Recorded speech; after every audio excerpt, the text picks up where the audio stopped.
Have you ever wondered how a national park deals with climate change? Well, here at Golden Gate National Rec Area, we use a climate action plan as the tool to help guide our staff, the visitors that come here, and frankly the whole world on how best to take care of the resources we have here, the visitor experience, and also to really lessen our footprint on the planet. Our plan outlines 4 strategies: reduce our carbon footprint, educate staff and visitors, adapt to the impacts of climate change, and inspire others by leading the way in climate response and adaptation.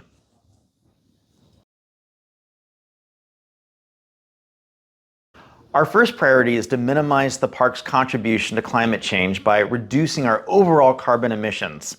Our goal of carbon neutral park operations means cutting our emissions in half by 2032, and in the meantime purchasing carbon offsets to achieve net zero operations. Emissions from park operations come from energy use, transportation, and waste, and the biggest bang for the buck will be to electrify park buildings and fleet vehicles.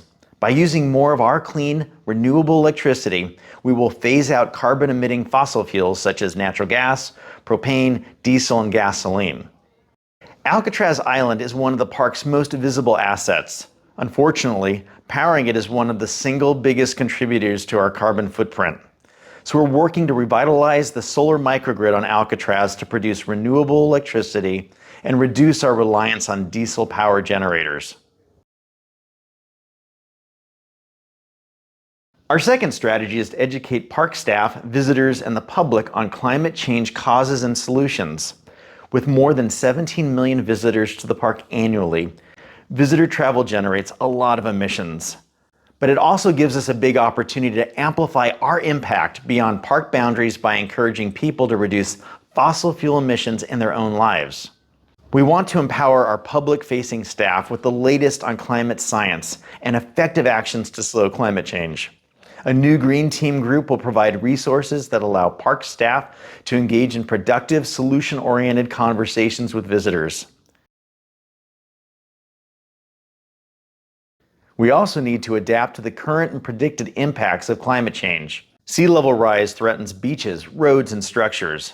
Natural and cultural resources are vulnerable to more extreme weather events, from intensified storms and drought to heightened wildfire risk. Coastal sites will also experience increased visitation driven by excessive heat inland. Our adaptation goals start with understanding and anticipating climate impacts based on comprehensive studies, then managing our resources to be resilient to a range of predicted impacts.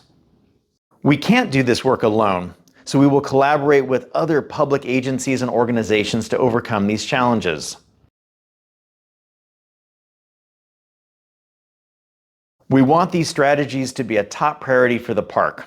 We hope to inspire continued success and ensure accountability by making climate action a part of our everyday operations. One way we're doing this is by including climate change response as a major pillar in our updated strategic plan. We also hope to play a leadership role within the National Park Service and surrounding communities. By collaborating with other parks, partners, neighbors, and tribes, we can work together to turn the tide on climate change. Climate change impacts all of us. These parks belong to us, and we have the responsibility to take care of them. Will you join us in taking care of your national parks?